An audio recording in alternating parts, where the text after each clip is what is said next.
bonjour. C'est avec plaisir que nous accueillons ce jeudi chez Agora Madame May Nguyen et Patrick Froelich, auteurs du livre Rien de beau sur la guerre, publié aux éditions Le Passage en 2022. Madame Nguyen est née à Saigon, sa famille a fui le Vietnam pour le Canada en 1975. Elle a étudié le stylisme, la gestion du tourisme et la création littéraire à l'Université Concordia à Montréal. Elle a été actrice, mannequin et styliste depuis 30 ans. Et maquilleuse pour l'agence Montas, son travail a été présenté dans de nombreuses campagnes publicitaires et magazines du monde entier. Monsieur Patrick Froelich a été chirurgien à Lyon, ensuite à Montréal où il habite. Il a publié son premier roman Le Toison aux éditions Le Seuil en 2006. Puis le triptyque Corps étranger chez Les Allusifs, inspiré de la mémoire traumatique de chirurgien pour enfants et constitué d'Avant tout ne pas nuire en 2017, Ce côté et l'autre de l'océan en 2018 et La Minute Bleue en 2020. Ici Kamal Benkiran, bienvenue chez Agora. Madame Nguyen, Monsieur Froelich, je vous souhaite la bienvenue parmi nous pour discuter justement de ce livre paru chez les éditions de Passage, Rien de beau sur la guerre. En commençant avec vous, Madame Nguyen, un tel titre est tout de même interpellant, Rien de beau sur la guerre, un livre sensible de résilience et de mémoire sur l'exil forcé et sur ces boat people dont la terrible Odyssée a marqué les années 70. Mais comme je vous ai dit, ce titre est assez interpellant. Est-ce qu'il y a une symbolique à ce titre? Comment est-ce que vous y avez pensé, justement?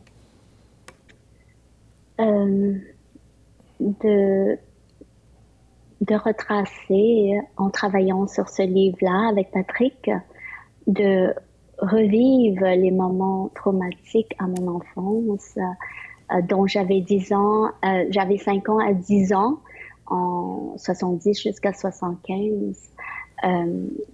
C'était vraiment traumatique, c'était des moments très douloureux pour moi et ma famille. De retracer, de revivre ces moments-là, c'était les cicatrices nous avaient marqué à jamais. Pour moi, c'était pendant la guerre, en enfant, tout ce que je pensais, c'est vraiment mes vœux à moi, c'est vraiment que la guerre s'arrête, que ça arrête. Oui. Puis même aujourd'hui, ça existe encore. Même aujourd'hui, les séquelles restent. Exactement. Fait que pour moi, c'est vraiment, il n'y a rien de beau sur la guerre. Oui. Un titre qui en dit lauréat de beau sur la guerre. Justement, en m'adressant à vous, Monsieur Froelich, vous avez fait des entrevues avec Madame Nguyen, des entrevues apparemment. Comment est-ce que vous avez procédé? Est-ce que c'était des entrevues, de l'écoute? Voulez-vous nous en dire plus? Au départ, oui, bien sûr. Bonjour. On ne savait pas comment on allait procéder. La seule chose qu'on savait, c'est que je venais d'écrire sur le trauma du personnel soignant. C'était avant la phase de Covid. Les 3 livres que vous avez cités. Et on sait que le trauma parle au trauma, c'est-à-dire que de travailler sur la mémoire traumatique, on est à l'écoute. Et May Nguyen, me parlant de son histoire comme d'un trauma, j'étais à l'écoute. On a décidé ainsi qu'on était à l'écoute l'un de l'autre et qu'on pourrait elle pourrait commencer à me parler, tout simplement, autour d'une table, sur ce qui l'a touché le plus, ce qui était à vivre dans sa mémoire. Donc j'ai simplement posé un enregistreur sur la table, et puis elle me racontait les épisodes qui lui venaient par la tête, qui l'a touché le plus. Et c'est ainsi que, pour revenir sur le titre, à un moment dans une série d'entretiens qui ont duré d'abord dans une première phase pendant 6 mois, à un rythme hebdomadaire, à un moment May a prononcé cette phrase, rien de beau sur la guerre. C'était il y a maintenant à peu près 3 ans de ça. Et on savait pas. On s'est dit, tout d'un coup, c'était autour de cela que ça s'articulait nos entretiens. Oui, vous l'avez retenu. Autour de cette phrase-là. Oui. Vous avez retenu donc c'est. Oui, justement. Et ça n'est pas forcément le titre qui était désiré, parce que c'était le titre qui s'imposait, mais il est à première vue comme ça négatif. On se Ouais. dit comment rien de beau. Et ça a été tout le travail ensuite des entretiens puis de l'écriture d'essayer de sortir de ce rien de beau. Oui, justement, parce que justement, c'est une évidence, rien de beau sur la guerre. La guerre n'est pas belle, c'est une certitude. En revenant vers vous, Madame Nguyen, bon, vous appartenez justement au Boat People, vous commencez, le livre commence comme ça. Et puis, la parole s'est libérée il y a plus de 45 années. Vous avez pris beaucoup de temps pour faire ce deuil. Pourquoi tout ce temps, Madame? Question objective à vous. Bonne question. Euh, les mémoires douloureuses, on garde à les cacher. Oui. On les garde très profond de nous-mêmes parce que c'est vraiment douloureux. J'ai travaillé sur l'écriture pendant que j'étais plus jeune.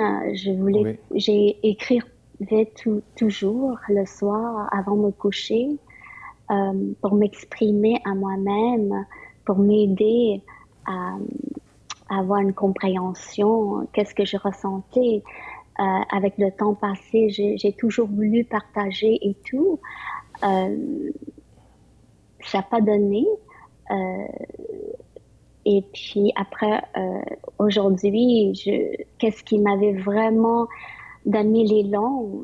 L'élan est venu quand j'ai vu encore la guerre de Syrienne, quand j'ai vu les enfants qui sont sur le bord de la mer, qui étaient à terre avec leurs parents morts.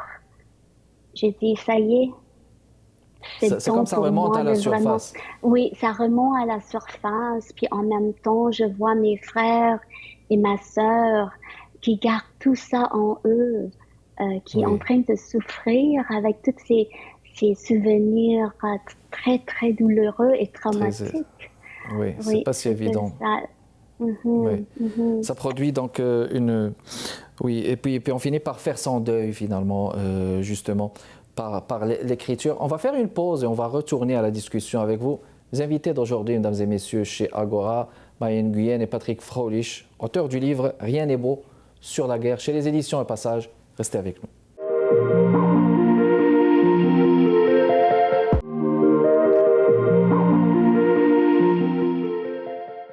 De retour avec vous, mesdames et messieurs, avec nos invités d'aujourd'hui, Maïen Nguyen et Patrick Fröhlich, auteurs du livre « Rien n'est beau sur la guerre », publié chez les éditions Le Passage en 2022. Madame Nguyen, vous parliez justement de cette possibilité de faire le deuil, enfin de le faire, de l'avoir fait après toutes ces années. Mais il y a eu cette peur aussi, par exemple, quand je vois ici certains passages, par exemple dans le livre, lorsque l'un de vos frères vous dit « Si tu écris le mot communisme, tu risques d'avoir des problèmes quand tu retourneras au Vietnam. » Ce mot, est-ce qu'il était tellement banni, est-ce qu'il était symbole de l'horreur à ce point? Je pense que oui, en enfance, c'était un mot très épeurant. C'est nos ennemis. On avait appris par dire que ils sont méchants et tout. Et puis, mais en écrivant avec Patrick, avec l'aide de Patrick, Patrick m'avait donné beaucoup de force à dire, écoute, Maï, c'est la vérité, c'est ce qui s'est passé. Je juge à personne, c'est pas une livre politique qu'on avait parlé, mais un de mes frères, il a encore le frayeur de la guerre, de ce qui s'est passé. Exactement, ça veut dire qu'on n'a jamais vraiment évolué, avancé, c'est le passé, justement. Et on a discuté beaucoup avec Patrick. Patrick m'avait aidé beaucoup pour dire, écoute, Maï, c'est ce que tu ressens, c'est ce que c'est passé, que j'avais accepté. Vous avez fini par l'accepter. Alors, Monsieur Patrick Fröhlich, justement, vous avez Vous avez réussi ce travail d'équilibriste, comme on voit dans le communiqué travail d'équilibriste, de donner la parole à la femme qui est Mai Nguyen aujourd'hui, à redonner voix à l'enfant qu'elle a été, tout en dépeignant le quotidien du temps de la guerre, un quotidien qui est plein de traumas et la fuite d'un pays qui sombre dans l'enfance.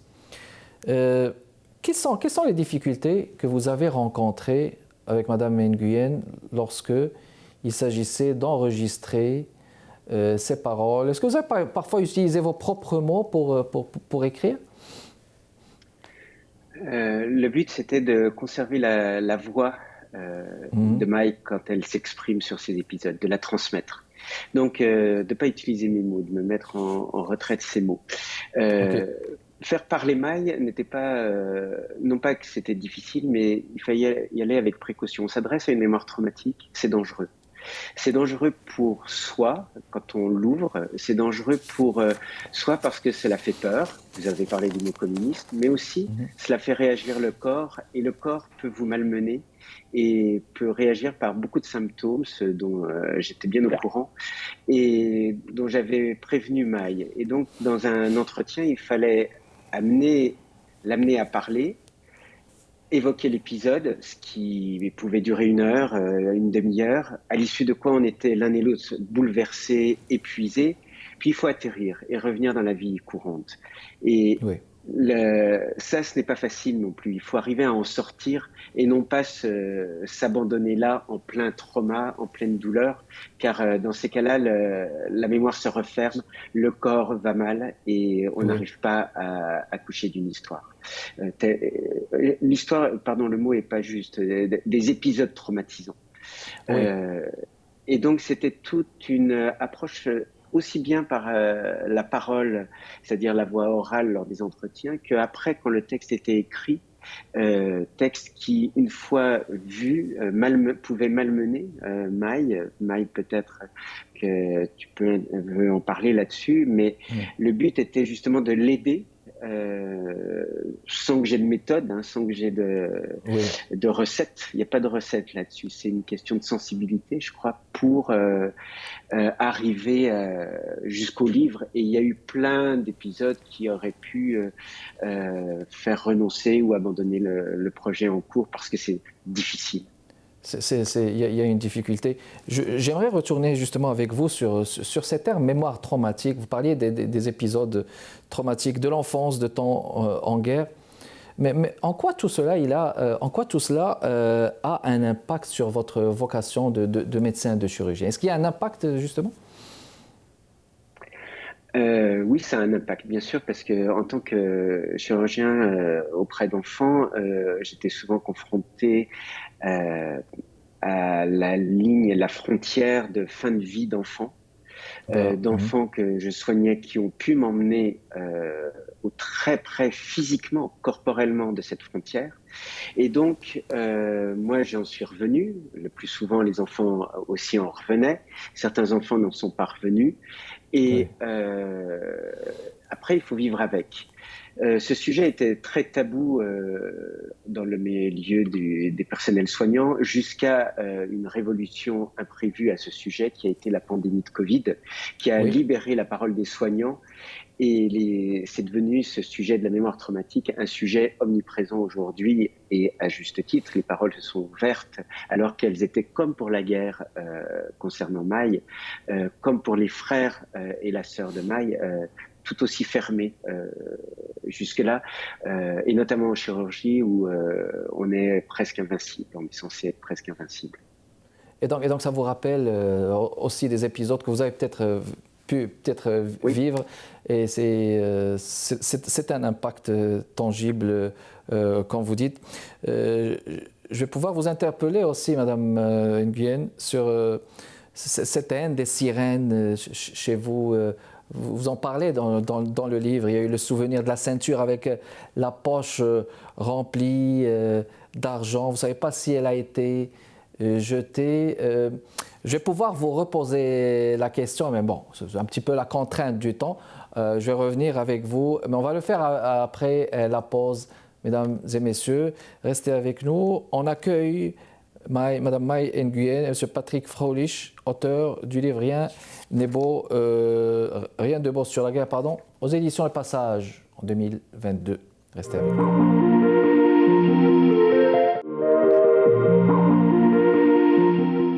De retour avec vous, mesdames et messieurs, pour continuer la conversation avec mes invités, la Mai Nguyen et M. Patrick Fröhlich.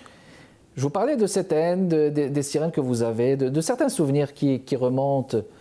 J'aimerais savoir, est-ce que ce sont des choses qui remontent toujours pour vous, Madame Nguyen? Est-ce que vous en rappelez toujours? C'est-à-dire que, on parle de ce syndrome post-traumatique, de ces souvenirs qui ressurgissent, mais maintenant que vous avez fait du temps, là, beaucoup d'années, est-ce que vous en rappelez toujours? Certains épisodes, oui. Certains, je pense que quand je suis un peu plus sensible, je crois, les sirènes qui passent, oui, ça me rappelait, je reviens toujours à certains moments traumatiques à mon enfance, mais j'ai appris à gérer tranquillement, puis de dire que c'est juste une sirène de l'ambulance ou de quoi que ce soit. Oui. Mais ça revient, ça passe des fois. Oui. Ça revient même à cet âge. Puis on arrive en 1998. En 1998, soit 23 ans plus tard, vous dites ceci: je suis retourné avec mon mari au Vietnam, d'abord dans le nord, où habitait encore la famille de ma mère. Que pouvez-vous dire justement sur ce besoin de devoir y retourner après? Oui, j'ai retourné avec les mémoires de ma mère. J'ai retourné pour le ramener, pour avoir le respect, parce que maman est partie quand elle avait 22 ans, puis elle n'a jamais pu retourner, puis maman est décédée ici. Faut que j'avais besoin de retourner pour son souvenir à elle et pour représenter ma famille, pour retourner, pour dire bonjour, pour dire au revoir à les gens qu'on n'a pas pu. Pour pouvoir renouer, c'est important aussi de renouer avec... Oui, c'est très important. Le passé, ne plus éprouver des difficultés. Question directe à vous, Monsieur Patrick Fröhlich, justement. Est-ce qu'on peut sincèrement guérir après plusieurs années de guerre? Sincèrement guérir de notre âme et de notre conscience, là? On avait d'emblée discuté ensemble sur le fait qu'il ne fallait pas s'attendre de guérir en écrivant un livre sur le sujet. Il ne fallait pas s'attendre de pouvoir qu'il ait une vocation thérapeutique. Tout ce qui pouvait peut-être se produire de favorable, c'est de vivre un peu mieux avec les épisodes. Mais je voudrais repréciser une chose, ce qui est très importante, quand Mai vient d'évoquer des épisodes qui lui sont sortis, au moment où elle les raconte, quand elle est dedans, quand elle est face à moi et qu'elle les raconte, subitement, c'est la petite fille de 10 ans qui parle, elle parle au présent, c'est-à-dire que les bombardements, ils se produisent devant moi, elle les traverse. Et elle ne me parle pas à l'imparfait. Il y a 45 ans, j'entendais les sirènes. Il y a les sirènes et tout d'un coup, je suis dans la pièce avec elle. C'est-à-dire que ces moments sont suffisamment forts pour dire, ben oui, peut-être qu'on peut vivre avec, mais dès qu'on les évoque, je ne sais pas aujourd'hui si on menait un entretien, on ne va pas le faire, mais ces entretiens se sont déroulés au présent. Et ça, c'était très marquant. Je pense qu'on ne guérit pas. Il ne faut pas le chercher à en guérir. Là, c'est une affirmation comme médecin là, que vous émettez. Non, pas comme médecin, comme personne qui a constaté comment je vis avec les épisodes traumatiques qui m'habitent, comment j'ai écrit et vécu avec une fois que j'ai écrit des livres sur eux. Et comment Maï a traversé les épisodes. Je voudrais faire juste une précision à propos. On parle beaucoup de mémoire traumatique aujourd'hui.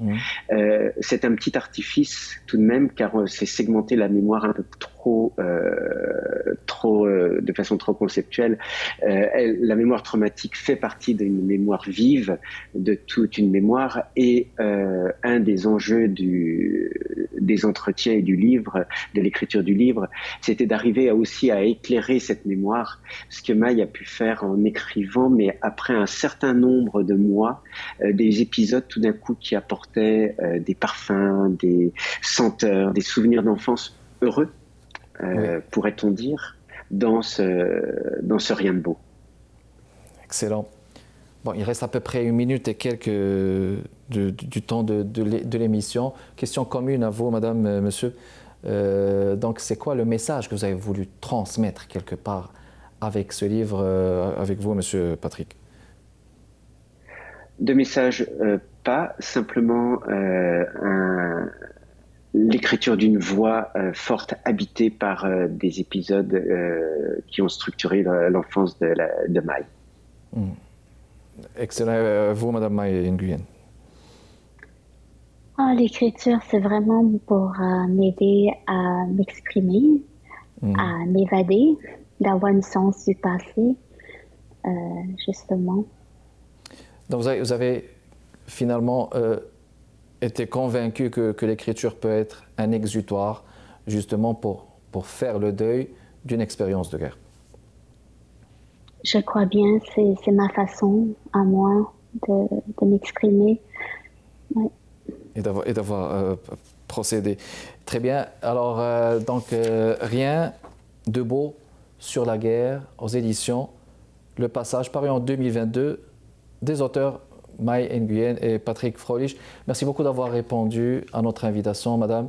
Monsieur, c'est un plaisir de vous avoir reçu. Merci de votre continuel intérêt, mesdames et messieurs. Kamal Benkiran, je vous fixe un prochain rendez-vous jeudi prochain chez Agora. Restez avec nous. Au revoir.